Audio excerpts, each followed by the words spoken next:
Basic calculation वाली video के बाद आप लोगों के बहुत सारे कमेंट्स आए थे कि बेसिक मैथ्स कॉन्सेप्ट पर एक वीडियो लाइए। तो आज की वीडियो स्पेशली बिगनर्स और नॉन मैथ्स बैकग्राउंड एस्पिरेंट्स के लिए है जिनके मैथ्स के कॉन्सेप्ट्स वीक हैं, और मैं आपको एश्योर करता हूं कि इस वीडियो के बाद आपके फंडामेंटल्स काफ़ी हद तक क्लियर हो जाएंगे। सो स्टार्ट करने से पहले मैं आपको बता दूँ कि ये टॉपिक थोड़ा डिटेल्ड है। इसके दो पार्ट्स आएंगे। फर्स्ट पार्ट में हम decimal, concept of zero, sign rules, powers and exponents, word mass and approximation, ये 6 टॉपिक्स हम पढ़ेंगे और बाकी के 6 टॉपिक हम अगले पार्ट में कवर करेंगे। So let's start the video. So सबसे पहले हम डेसिमल में हम addition, subtraction, multiplication and division cover करेंगे। मैं आपको डिटेल में बताऊंगा कि आप एडिशन डेसिमल को हम कैसे करते हैं, मल्टीप्लिकेशन कैसे करते हैं और डिवीज़न कैसे करते हैं। सो स्टार्ट करते हैं। सबसे पहले करते हैं एडिशन से। तो एडिशन में फॉर एग्जांपल मैं फर्स्ट क्वेश्चन को लेता हूँ। आपके पास कोई नो क्वेश्चन है 3.45 और दूसरा है 5.6। तो जब भी आप दो डेसिमल्स को आप ऐड करते हो तो आपको एक चीज़ का ध्यान देना होता है कि आपको पॉइंट के नीचे ही पॉइंट को रखना है। जैसे यहाँ पे आपके पास 5.6 है तो 5 पॉइंट, ये ऊपर वाले पॉइंट के नीचे ही आपको पॉइंट को रखना है और 6 यहाँ पे रखना है। अब जब भी पॉइंट के बाद हम कितने भी जीरो ऐड करते हैं तो उससे उस नंबर पे कुछ फ़र्क नहीं पड़ता है। तो यहाँ पे हम क्या करेंगे, एक जीरो हम ऐड कर सकते हैं। अगर हम इसको 5.6 भी पढ़ सकते हैं या 5.60 भी पढ़ सकते हैं, उससे इस नंबर पे कोई फ़र्क नहीं पड़ेगा। तो अब हम इन दोनों को क्या करेंगे, नॉर्मली ऐड करेंगे। तो 505, 6 4 10, 5 3 8 और एक 9, तो ये आएगा आपके पास 9.05। ऐसे मैं अगला नंबर लूँगा जो है 0.750 प्लस 6.22। तो सबसे पहले आप 0.750 को लिखोगे। अब जैसे मैंने बताया था कि पॉइंट के नीचे ही आपको पॉइंट को रखना है, तो 6.26 को आप यहाँ पर रखोगे और पॉइंट को पॉइंट के नीचे रखोगे, फिर 2 और 2। अब यहाँ पे जो पहला नंबर है उसमें पॉइंट के बाद 3 डिजिट्स हैं, इसलिए आपको नीचे भी आपको 3 डिजिट तक बनाना है। उसके लिए हम क्या करेंगे, जीरो ऐड करेंगे। तो जीरो आपने ऐड कर दिया और इनको आप क्या करोगे, अब ऐड करोगे। तो 0 और 0 0, 5 और 2 7, 7 प्लस 2 9 एंड 6 प्लस 0 6। तो आपके पास नंबर आएगा 6.970। ऐसे ही आप थर्ड क्वेश्चन को करोगे। थर्ड में आपके पास 0.999 है और पॉइंट अगला है 1.001। ये आपका बहुत सिंपल है, तो आप डायरेक्ट कर सकते हो। 9 + 1 10, कैरी गया 1, 9 और 1 10, 9 और 1 10 और 1 और 1 2। तो ये आएगा आपके पास 2.000। अब जैसे आपके पास ये आंसर आया है 2.000, तो ये जनरली आपका 2 है। मतलब आप पॉइंट के बाद कितने भी जीरो ऐड करते हो तो उससे नंबर में चेंज नहीं आ रहा है। इसको आप 2 भी लिख सकते हो या आप इसको 2.0 भी लिख सकते हो या 2.00 भी लिख सकते हो। ये अकॉर्डिंग टू द जैसे हमको रिक्वायरमेंट होगी हम उसके अकॉर्डिंग इसको यूज़ कर सकते हैं। नेक्स्ट है आपके पास 2.04। इसको आपको ऐड करना है 0.8 के साथ। तो वही हमने यहाँ पे भी वैसे करा, पॉइंट के नीचे हमने पॉइंट को लगाया। अब यहाँ पे पहले वाले नंबर में 2 पॉइंट के बाद 2 डिजिट्स हैं, तो यहाँ पे हम एक और जीरो ऐड करेंगे। 4 और 0 4, 8 और 0 8, पॉइंट 2 + 0 2। तो यह आंसर आ जाएगा आपका 2.84। ये क्वेश्चन भी हो गया। अब इस अकॉर्डिंग आप क्या करोगे, डेसिमल में एडिशन आप कर लोगे। अब सिमिलरली हम सब्ट्रैक्शन को भी हम ऐसे ही करेंगे। सब्ट्रैक्शन में आपको बस सेम यही कॉन्सेप्ट रखना है जो मैंने आपको अभी बताया है। तो अब मैं यहाँ पे डायरेक्टली करूँगा। जैसे पहला क्वेश्चन है आपके पास 250.4 और अगला है 19.678। तो यहाँ पे भी हमने क्या किया, पॉइंट के नीचे पॉइंट रखा। अब सेकंड वाले नंबर में पॉइंट के बाद 3 डिजिट तक है, तो यहाँ पे भी हम क्या करेंगे, 2 जीरो हम ऐड कर देंगे। अब यहाँ पे कैरी लेना है, तो 10 में से 8 गया 2, यहाँ पे बचेगा 9, 9 में से 7 गया 2, यहाँ पे बचेगा 13, 13 में से 6 गया 7, पॉइंट यहाँ पे बचेगा 9, 9 में से 9 गया 0, यहाँ पे बचेगा 4, 4 में से 1 गया 3 और यहाँ पे 2 है तो 2 का 2 आएगा। तो आंसर आएगा 230.722। ये क्वेश्चन भी हो गया आपका। अब अगला क्वेश्चन है 8.75। इसको आपको सब्ट्रैक्ट करना है 3.456 के साथ। तो वैसे ही करेंगे हम, पॉइंट के बाद एक जीरो लगाएंगे क्योंकि यहाँ पे 3 डिजिट्स हैं। तो 10 में से 6 गया 4, 14, 14 में से 5 गया 9, 6 में से 4 गया 2 और 8, 8 में से 3 गया 5। तो आंसर आएगा आपका 5.294। तो ये क्वेश्चन भी हो गया है। अब अगला क्वेश्चन है ये वाला, ये काफ़ी इंपॉर्टेंट क्वेश्चन है, इसको ध्यान से देखना। 1000 है आपके पास, 1000 से आपको सब्ट्रैक्ट करना है 0.01 को। जैसे मैंने आपको यहाँ पे बताया तो कि 2 है आपका, 2 को हम 2.0 भी लिख सकते हैं, 2.00 भी लिख सकते हैं, या 2.000 भी लिख सकते हैं अकॉर्डिंग टू द क्वेश्चन। तो वैसे ही आपके पास यहाँ पे 1000 हो तो 1000 को मैं 1000.0 भी लिख सकता हूँ, 1000.00 भी लिख सकता हूँ, तो अकॉर्डिंग टू द क्वेश्चन। तो यहाँ पे आपका जो अगला नंबर है वो है 0.01। ठीक है, तो यहाँ पे पॉइंट के बाद कितने हैं, 2 डिजिट हैं, इसलिए एक जीरो तो मैंने अभी ऐड कर दिया था, तो दोनों 2 जीरो हम यहाँ पे ऐड करेंगे। तो इससे हमारे पास जो नंबर होगा उसमें कोई फ़र्क नहीं पड़ेगा, हम 1000 को 1000.00 भी लिख सकते हैं। अब हम इसको सब्ट्रैक्ट करेंगे तो यहाँ पे कैरी आएगा 10, 10 में से 1 गया 9, यहाँ पे बचेगा 9, पॉइंट है तो पॉइंट ही आएगा, यहाँ पे बचेगा 9 और यहाँ पे बचेगा 9 और यहाँ पे बचेगा 9। तो आपके पास जो नंबर आएगा वो आएगा 999.99। ठीक है, अगला क्वेश्चन आपके पास ये 18.005 को हम माइनस करोगे 7.999 से। तो ये तो सिंपल है आपके पास, क्योंकि यहाँ पे पॉइंट के बाद 3 डिजिट पहले से दे रही हैं दोनों उसमें, तो आपको कोई भी जीरो ऐड नहीं करना है। 15 में से 9 गया 6, यहाँ बचेगा 9, 9 में से 9 गया 0, 9 में से 9 गया 0, 7, 7 में से 7 गया 0, पॉइंट यहाँ पे आएगा और यहाँ पे आएगा कितना, 7 गया 0, 1, तो आपके पास आएगा 10.006। अब हम जाएंगे मल्टीप्लिकेशन पे। तो मल्टीप्लिकेशन पे आपको एक चीज़ का ध्यान देना है। जैसे सबसे पहले मैं आपको एक एग्जांपल बताता हूँ। जैसे आपके पास है यहाँ पे 7.5, तो जब भी आप यहाँ पे पॉइंट हटाते हो तो नीचे क्या आता है, डिनोमिनेटर में आपके पास एक 10 बढ़ जाता है। इस चीज़ का आपको ध्यान देना है। मतलब अगर आपके पास 75/10 है तो इसको मैं 7.5 भी लिख सकता हूँ, और अगर 7.5 है तो इसको मैं 75/10 भी लिख सकता हूँ। तो इसका ध्यान क्या देना है कि जितने पॉइंट आपके, जितने डिनोमिनेटर में आपके जीरो होंगे उतने आपको पॉइंट ऐड करने हैं पीछे से। ठीक है, जैसे मैं यहाँ पे एक एग्जांपल लेता हूँ। जैसे आपके पास है 0.75, अब यहाँ पे पीछे से पॉइंट कितने बाद है, 1 2 डिजिट्स के बाद है, तो आपका जो डिनोमिनेटर में आएगा वो कितने जीरो आएंगे, 2 जीरो आएंगे। तो आपके डिनोमिनेटर में 2 जीरो आएंगे, मतलब 100 आएंगे। ऐसे अगर फॉर एग्जांपल आपके पास 0.075 होता, तो अब देखो पॉइंट पीछे से आपके पास कितने जीरो हैं, 1 2 3 है, तो जो डिनोमिनेटर में आपके पास जीरो आएंगे वो कितने आएंगे, 3 जीरो आएंगे, मतलब 1000 आएंगे। तो इसको आप 75/1000 लिखोगे। ठीक है, तो अगर आपके पास 75/1000 है तो उसको आप 0.075 भी लिख सकते हो। कैसे लिखोगे, वैसे ही कि अगर डिनोमिनेटर में आपके 3 जीरो हैं, मतलब जो पॉइंट आएगा वो नंबर के पीछे से आपके 3 डिजिट के बाद पॉइंट आएगा। और अगर आपके पास 0.075 है तो उसको आप 75/1000 भी लिख सकते हो। तो ये मैंने आपको स्टार्टिंग में ही बता दिया। अब हम क्वेश्चन पे चलते हैं। तो सबसे पहला क्वेश्चन आपके पास 2.5 × 3.4, तो आप इसको क्या लिखोगे, 2.5 को आप 25/10 लिख सकते हो, क्योंकि एक डिजिट के बाद पॉइंट है, इंटू 3.4, 3.4 मतलब एक डिजिट के बाद है, तो 34/10। तो आपको कुछ नहीं करना है, आपको इन दोनों न्यूमरेटर हैं जो आपके, दोनों न्यूमरेटर को आपको मल्टीप्लाई करना है, 25 × 34 और नीचे 10 × 10 ऐसे कर देना है। अब 25 × 34 करोगे तो 25 × 4 100, कैरी गया 10, 25 3 75 और 10 85, 85/10 × 10 कितना होता है, 100। तो एक जीरो से एक जीरो कट गया, तो ये आएगा आपका 85/10, जिसको हम क्या बोल सकते हैं, 8.5। तो आपका जिसका आंसर आएगा वो आएगा 8.5। सिमिलरली अब हम सेकंड क्वेश्चन को करेंगे। तो सेकंड में 3.75 है, तो 375/100 आएगा। क्यों, क्योंकि पॉइंट के बाद आपकी 2 डिजिट्स हैं, तो नीचे क्या आएगा, 100 आएगा। इंटू 2.4 है, तो इसको हम लिखेंगे 24/10 और ऐसे कर देंगे।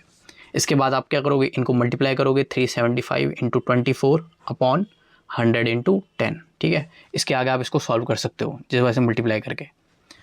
सिमिलरली ऐसा है तो 0.39 है, तो 0.39 को क्या लिखोगे आप, 0.39 × 0.08 है जैसे, तो 0.39 को आप 39/100 लिखोगे और 0.08 को आप 8/100 लिखोगे।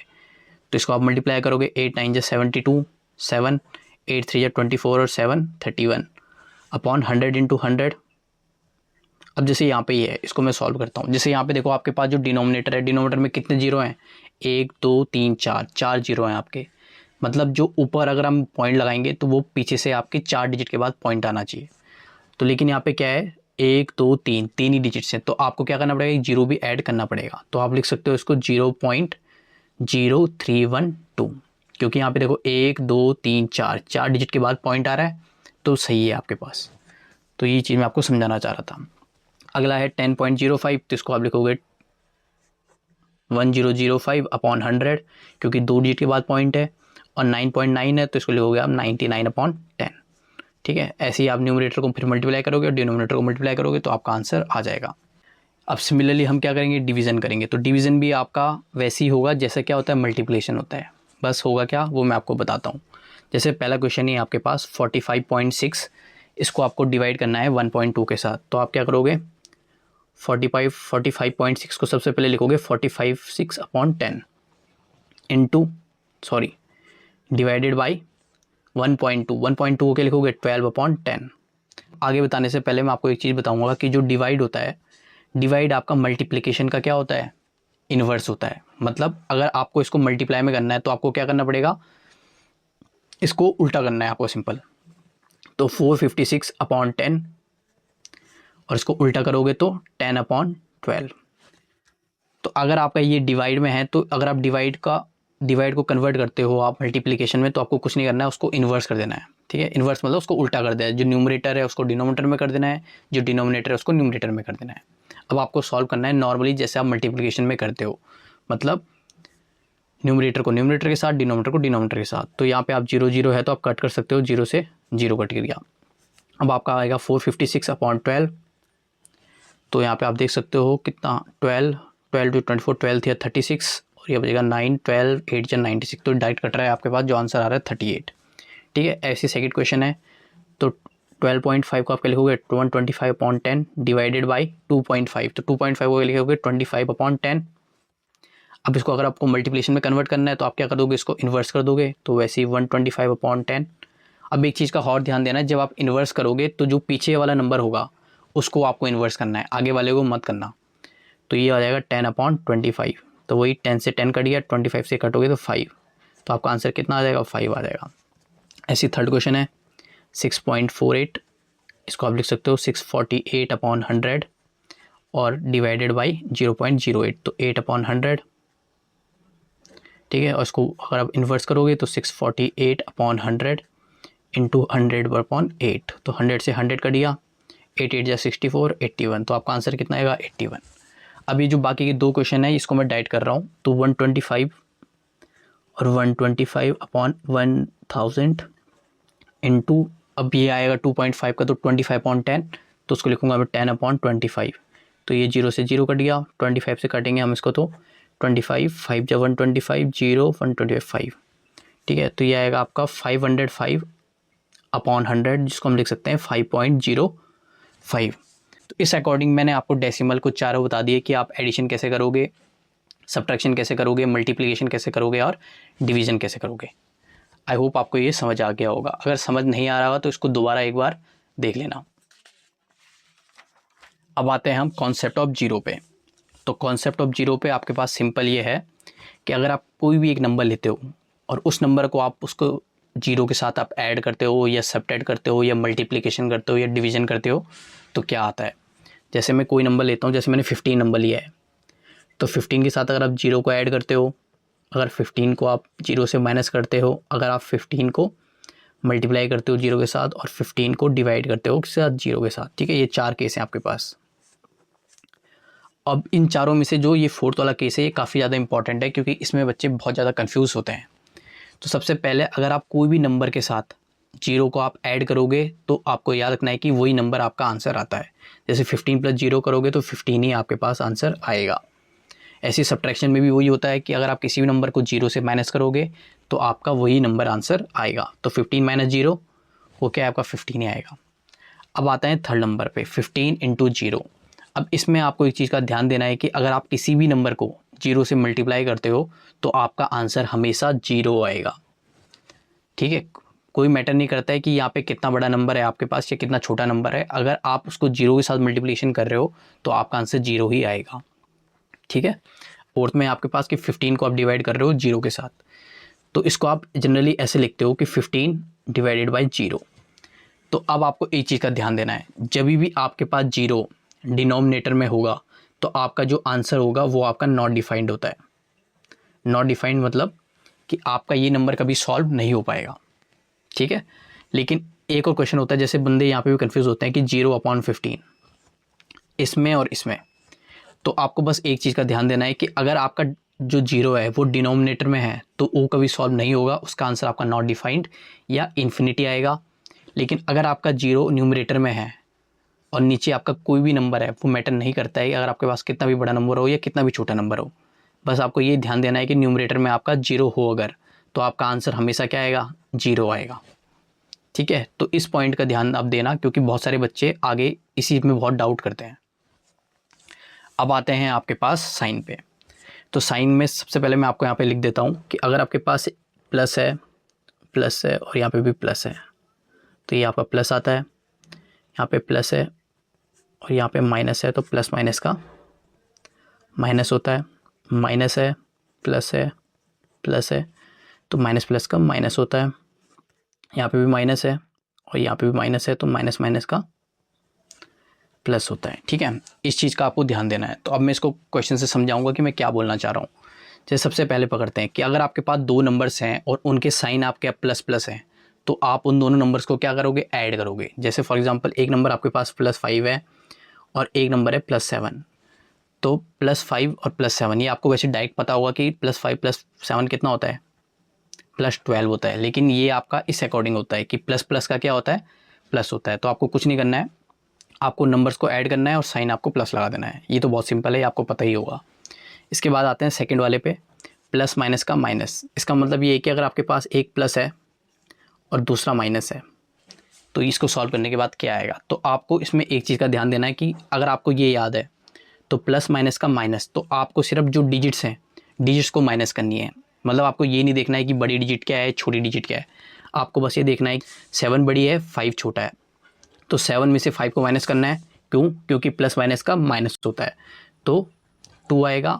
उसके बाद आपको बस ये देखना है कि जो उन दोनों में से 7 और 5 में से जो बड़ी डिजिट है उसका साइन क्या है। जैसे यहाँ पे 5 है तो 5 का साइन प्लस है, और जो 7 है 7 का साइन क्या है, माइनस है। तो बड़ी डिजिट आपकी 7 है तो 7 का साइन क्या है, माइनस, इसलिए यहाँ पे क्या आएगा, -2 आएगा। बस ये चीज़ ध्यान देने की ज़रूरत है इसमें। इसके बाद अगला है आपका माइनस प्लस। यहाँ पे भी वही है, जैसे -5 + 7, यहाँ पे भी वही है कि माइनस प्लस का क्या होता है, माइनस होता है। तो आपको माइनस क्या करना है, सिर्फ डिजिट्स को माइनस करना है। तो 7 में से 5 को माइनस करोगे तो 2 आएगा। लेकिन जो साइन आता है वो किसका आता है, जो बड़ी डिजिट होती है। यहाँ पे बड़ी डिजिट कौन सी है, 7, तो 7 की बड़ी साइन क्या है, प्लस, तो यहाँ पे आंसर क्या आएगा, प्लस आएगा। ये आपको ध्यान देना है, बहुत ईजी है, बस आपको ये याद होना चाहिए। अब अगला है माइनस माइनस वाला। जैसे आपके पास -7 है, -5 है और -7 है। अब माइनस माइनस का क्या होता है, प्लस होता है। मतलब आपको सिर्फ डिजिट्स को ऐड करना है, साइन को नहीं देखना है। दोबारा बोल रहा हूँ, सिर्फ डिजिट्स को देखना है। तो 7 + 5 12, लेकिन जो साइन आता है लास्ट में वो किसका आता है, जो बड़ी डिजिट होती है। तो यहाँ पे बड़ी डिजिट दोबारा 7 है, तो 7 का साइन क्या है, माइनस, तो यहाँ पे माइनस। ठीक है, तो बोलने का मतलब सिर्फ मेरा इतना है कि आपको सिर्फ डिजिट्स को देखना है। अगर प्लस प्लस है तो प्लस प्लस का प्लस करना है, प्लस माइनस है तो माइनस करना है, माइनस प्लस है तो माइनस करना है, और माइनस माइनस तो प्लस करना है। अब मल्टीप्लिकेशन में देखते हैं। जैसे मल्टीप्लिकेशन में जैसे प्लस है, प्लस को अगर आप मल्टीप्लाई करते हो प्लस के साथ तो ये प्लस ही आता है। प्लस को अगर आप मल्टीप्लाई करते हो माइनस के साथ तो ये माइनस आता है। माइनस को अगर मल्टीप्लाई करते हो प्लस के साथ तो ये माइनस आता है, और माइनस को आप अगर माइनस के साथ मल्टीप्लाई करते हो तो ये प्लस आता है। ठीक है, इसको मैं समझाता हूँ। जैसे +5 है, इसको मल्टीप्लाई कर रहा हूँ +7 के साथ, तो क्या आएगा, तो प्लस प्लस का प्लस, तो 7 5 जा 35 डायरेक्ट लिखना है, और प्लस साइन आता है तो प्लस। यहाँ पे आपको ये नहीं देखना है कि जो डिजिट बड़ी डिजिट है उसका साइन क्या है। यहाँ पे आपको सिंपली क्या करना है, ये याद रखना है। उसके बाद आपको डायरेक्ट ऐड मल्टीप्लाई कर देना है। अब प्लस माइनस, जैसे आपके पास ये है +5 × -7, तो 7 5 जा 35 करना है डायरेक्ट। एक माइनस है तो डायरेक्ट एक माइनस लगाना है यहाँ पे। माइनस प्लस का, जैसे -5 और +7, तो 5 7 जा 35। ठीक है, एक माइनस है तो माइनस लगाना है।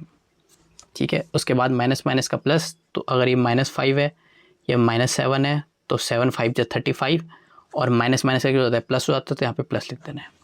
ठीक है, तो मल्टीप्लिकेशन में आपको एक चीज़ का ध्यान देना है कि आपको कुछ नहीं करना है, आपको सीधे क्या करना है, दोनों नंबर्स को मल्टीप्लाई कर देना है। बस ये ध्यान देना है कि अगर आपके पास दोनों नंबर्स में एक माइनस है तो आपका आंसर में भी एक का माइनस आएगा। अगर 2 माइनस है तो माइनस माइनस मिलके क्या बना देंगे, प्लस बना देते हैं, तो आपका रिजल्टेंट आंसर आएगा, उसमें भी आपका प्लस आएगा।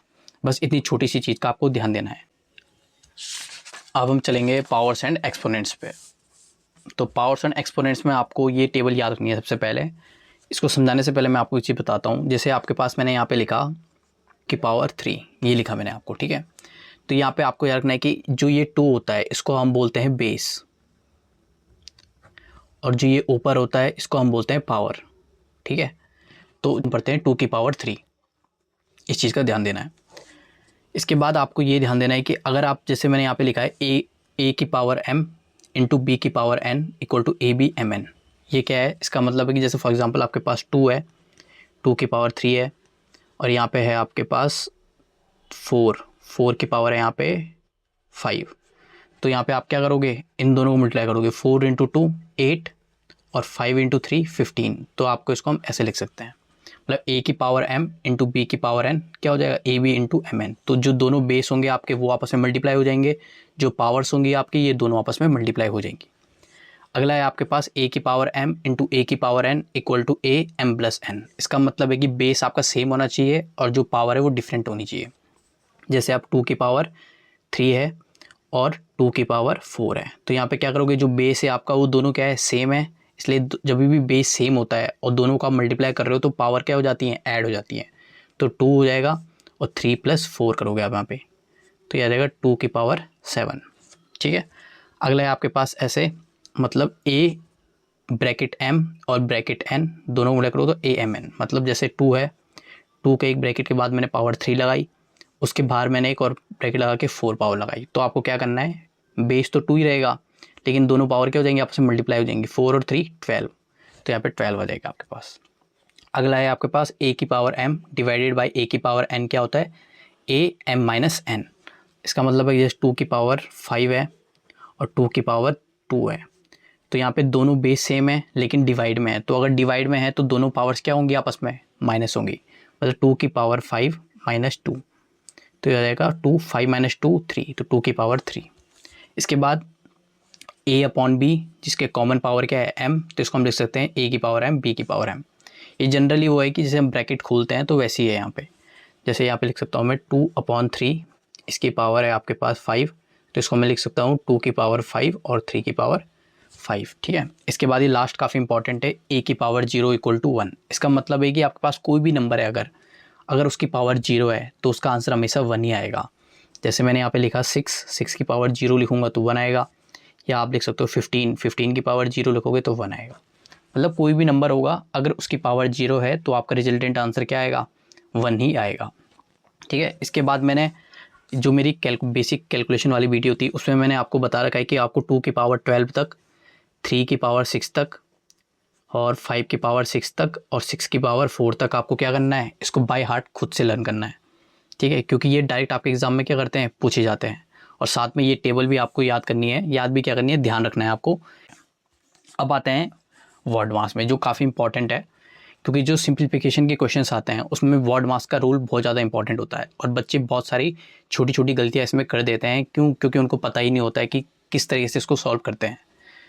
मैंने इसके क्वेश्चन भी ला रखा हूँ, आगे आप देख सकते हो। तो अभी मैं आपको ये पढ़ाऊँगा, उसके बाद इस क्वेश्चन को भी हम सॉल्व करेंगे, ठीक है। तो सबसे पहले वर्ड मास की फुल फॉर्म आपको याद रखनी है।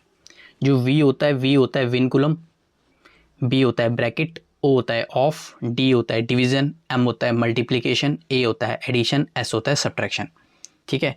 और एक चीज़ याद रखना कि आपको इसी ऑर्डर में इसको लर्न करना है। इसका मतलब ये है कि अगर कोई क्वेश्चन है, उस क्वेश्चन में आपके पास इनमें से कोई भी चीज़ हो सकता है, किसी भी 2-3 चीज़ें या 3-4 चीज़ों को क्या करेगा, वो यूज़ कर लेगा। तो आपको याद रखना है कि आपको सबसे पहले प्रायोरिटी देनी है V को, फिर B को, फिर O को, फिर D को, फिर M को, फिर A को, फिर S को। सिमिलरली इसी पैटर्न में आपको क्या करना है, प्रायोरिटी देनी है, ठीक है। अभी मैं क्वेश्चन कराऊंगा तो तब आपको बेटर समझ आएगा इसमें, ठीक है। तो पहले बता देता हूँ, इसमें विनकुलम आपको समझ नहीं आ रहा होगा कि विनकुलम किसे बोलते हैं। जैसे मैं यहाँ पे लिखता हूँ एक 2 माइनस 3 प्लस 5, ठीक है, और यहाँ पे मैंने ये लगा दिया बार। तो ये जो मैंने ऊपर बार बनाया है इसको हम क्या बोलते हैं, विनकुलम बोलते हैं, ठीक है। तो इसमें हम कैसे सॉल्व करते हैं, जैसे फॉर एग्जांपल यही क्वेश्चन है, तो सबसे पहले हम बार वाले को प्रायोरिटी देंगे क्योंकि V सबसे पहले आता है। तो 3 प्लस 5 कितना होता है, 8 और 2 माइनस, ठीक है। हमने पहले माइनस को सॉल्व नहीं किया, पहले हमने बार को सॉल्व किया। क्यों किया, क्योंकि वर्ड मास में सबसे पहले V आता है। तो 2 माइनस 8 माइनस 6, ठीक है। तो ये आपका आंसर, इस तरह से हम इसको सॉल्व करेंगे। फिर है आपका ब्रैकेट, अगर कोई ब्रैकेट होगा तो फिर हम ब्रैकेट को प्रायोरिटी देंगे। फिर है ऑफ, अगर ऑफ कहीं पे आएगा फिर हम ऑफ को देंगे। डिवीज़न आपको पता ही है, मल्टीप्लिकेशन भी आपको पता है, एडिशन भी आपको पता है और सब्ट्रैक्शन भी आपको पता है, ठीक है। ये मैंने आपको बताना चाह रहा था क्योंकि ये मोस्ट इंपॉर्टेंट है, ये वर्ड मास का बेसिक ही ये है। अगर आपको ये समझ आ गया कि प्रायोरिटी पहले किसको देनी है, कहाँ से सॉल्व करना स्टार्ट करना है, तो आपका आंसर कभी भी गलत नहीं होगा, ठीक है। अब आते हैं क्वेश्चंस पे। तो सबसे पहले ये क्वेश्चन है आपके पास। सबसे पहले ये जो दो क्वेश्चन मैंने लिए हैं, ये दोनों क्वेश्चन आपके SSA CGL 2024 में आ चुके हैं, ठीक है। तो आपको इस चीज़ को मैं बताऊंगा कि आपको किस अकॉर्डिंग इसको सॉल्व करना है। तो देखो इस क्वेश्चन में सबसे पहले आपके पास सब्ट्रैक्शन भी है, डिवीज़न भी है, ब्रैकेट्स भी है, ऑफ भी है और विनकुलम भी है या बार भी है, जो बोल सकते हो आप। तो अभी भी जैसे मैंने आपको बताया था कि सबसे पहले आपको प्रायोरिटी किसको देनी है, सबसे पहले प्रायोरिटी देनी है आपको विनकुलम को। तो सबसे पहले हम यहाँ से सॉल्व करना स्टार्ट करेंगे। तो इसको आप ऐसे लिखोगे 11 माइनस, ये ब्रैकेट कैसे लिखोगे, bracket 3 divided by 4 of 8 minus 4 minus 8, 4 minus 8 होता है -4, ठीक है। और -4 है और एक माइनस ये है, तो इसको चलो एक ऐसे लिख देता हूँ मैं, आपको बेटर समझ आएगा, ठीक है। अगले लाइन लिख, तो 11 माइनस 3 डिवाइडेड बाई 4 ऑफ 8। अब माइनस माइनस का क्या होता है, प्लस होता है, तो यहाँ पे आप +4 लिख दोगे, ठीक है। अब विनकुलम के बाद क्या आता है, ब्रैकेट आता है। मतलब आपको क्या करना है, पहले ये पूरा ब्रैकेट सॉल्व करना है, लेकिन इस ब्रैकेट से पहले भी आपको क्या करना पड़ेगा, ये वाला ब्रैकेट सॉल्व करना पड़ेगा। तो 11 माइनस 3 डिवाइडेड बाई 4, इसको आप ऐसे लिख दोगे, ये 3 डिवाइडेड 4 को आप ऐसे लिख दो, 3 डिवाइडेड बाई 4 ऑफ 8 + 4, ठीक है। ये बड़ा ब्रैकेट है, इसको हम लास्ट में सॉल्व कर सकते हैं अभी, क्योंकि पहले हमको क्या करना है, इस ब्रैकेट के अंदर जितने भी हैं उनको आपको सॉल्व करना है पहले। 11 माइनस, अब उसके बाद क्या है, ऑफ है, तो 3/4, ऑफ का मतलब होता है मल्टीप्लिकेशन, याद रखना। तो 3/4 इंटू 8 + 4, तो ये से काटेगा तो 2। 11 माइनस, तो ये 3 इंटू 2 6 + 4, ठीक है। इसके आगे यहाँ पे सॉल्व कर देता हूँ। 11 माइनस 6 + 4 10, तो यहाँ पे 10 लिखना है, और 11 माइनस 10 1, तो ये आपका आंसर इसका क्या आ जाएगा, 1 आ जाएगा, ठीक है। आई होप आपको ये समझ आया होगा। सिमिलरली हम इस क्वेश्चन को करेंगे। अब देखो इस क्वेश्चन में ब्रैकेट सबसे पहले विनकुलम है, विनकुलम तो है नहीं, बार कहीं पे है नहीं, फिर आता है ब्रैकेट, ब्रैकेट भी है नहीं, फिर क्या है उसके बाद ऑफ। तो आपको सबसे पहले ऑफ को सॉल्व करना है, ठीक है। तो 25 डिवाइडेड बाई 5 को ऐसे लिखेंगे, +3 ऑफ 2। अभी मैंने आपको बताया था कि ऑफ का मतलब क्या होता है, मल्टीप्लिकेशन। तो 3 इंटू 2 6 -4 प्लस, फिर यहाँ पे भी वैसी है, ऑफ आ गया तो 6 इंटू 3 18, फिर डिवाइड की जगह डिवाइड ही रखेंगे हम, 2 - 8 + 4, ठीक है। अब ऑफ के बाद क्या आता है, डी आता है, डी मतलब डिवीज़न। तो अब आपको डिवीज़न को प्रायोरिटी देनी है। तो 25 डिवाइडेड बाई 5, तो ये आएगा 5 + 6 - 4 + 18 डिवाइडेड बाई 2, क्योंकि वो डिवाइड को प्रायोरिटी देनी है, तो ये आ जाएगा 9 - 8 + 4, ठीक है। अब क्या है उसके बाद है आपके पास मल्टीप्लिकेशन, तो मल्टीप्लिकेशन तो कहीं है नहीं। उसके बाद होता है एडिशन, तो आप अब एडिशन को प्रायोरिटी दोगे। तो 6 + 5 11 - 4, ठीक है। इसको ऐसे कर सकते हो, 6 + 5 11 -9 + 4, -4 को आप -4 ही लिखोगे, ठीक है। +9 - 8 +9 -8 -8 में से 4 के -4, ठीक है। एक चीज़ का और ध्यान देना है आपको कि जैसे ही आपके पास प्लस माइनस आ जाएगा, तो तब आप प्रायोरिटी नहीं भी देख सकते हो, मतलब आप प्लस को भी पहले कर सकते हो, माइनस को पहले कर सकते हो, आपके आंसर में कोई प्रॉब्लम नहीं आएगी, ठीक है। तो वही मैं यहाँ पे कर रहा हूँ। अब 11 में से 4 गया 7 + 9 - 4, तो 7 और 9 16, 16 - 4 यहाँ के 12, तो आपका आंसर क्या आ जाएगा, 12 आ जाएगा, ठीक है। अब मैं आपको बताऊँगा अप्रॉक्सीमेशन, जो हमारा लास्ट टॉपिक है। तो अप्रॉक्सीमेशन बताने से पहले मैं आपको एक चीज़ बताऊंगा, आपने वो डेफिनेटली पढ़ी होगी। जैसे आपने ये पढ़ा होगा, ए होता है a directly proportional to b, और एक होता है a is inversely proportional to b, ठीक है। तो इसमें क्या होता है आपके पास कि अगर आप ए को बढ़ाओगे तो बी भी क्या होता है आपका, बढ़ता है। अगर ए को आप डिक्रीज़ करोगे तो बी भी क्या होगा आपका, डिक्रीज़ होता है। सिमिलरली इन्वर्स में क्या होता है, इन्वर्स में इसका उल्टा होता है। अगर आप ए को बढ़ा रहे हो तो जो बी की वैल्यू होती है वो क्या होती है, कम होती है। और अगर आप ए की वैल्यू कम कर रहे हो तो बी की वैल्यू क्या होती है आपकी, इंक्रीज़ होती है। ये मैं आपको इसलिए बता रहा हूँ क्योंकि इसका थोड़ा यूज़ अप्रॉक्सीमेशन में लगता है, ठीक है। अब अप्रॉक्सीमेशन का इस्तेमाल कहाँ पे होता है, जैसे आपका जब एग्ज़ाम होता है तो एग्ज़ाम में आपके पास 4 ऑप्शंस रहते हैं, ठीक है। तो अगर आपको अप्रॉक्सीमेशन आता है तो उन 4 ऑप्शन में से आप 1 या 2 ऑप्शन क्या कर सकते हो, एलिमिनेट कर सकते हो, ठीक है। किसकी हेल्प से, अप्रॉक्सीमेशन की हेल्प से, क्योंकि बहुत बार ऐसा देखा गया है कि सीजीएल एग्ज़ाम में जो आपके ऑप्शंस होते हैं वो काफ़ी दूर दिए रहते हैं, तो वहाँ पे अप्रॉक्सीमेशन हेल्प कर जाता है, ठीक है।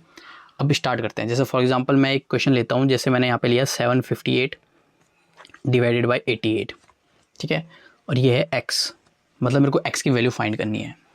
तो अब मैं क्या करूँगा, फॉर एग्जांपल मैं इस 88 को क्या करूँगा, अब मेरे को एक तरीका तो मेरे पास ये है कि मैं इसको नॉर्मली सॉल्व करूँ, जो क्या होगा आपके पास टाइम लगेगा, ठीक है। या इसको मैं ऐसा भी कर सकता हूँ कि मैं 758 को तो ऐसे ही रहने दूँ, इस 88 को मैं क्या कर दूँ, 90 बना दूँ, ठीक है। तो मैंने क्या किया, 88 को बढ़ाया है 90 से।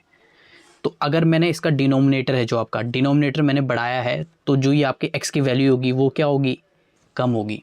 मतलब जो आपका x का आंसर आएगा वो कम हुआ आंसर आएगा, घटा हुआ आंसर आएगा, ठीक है।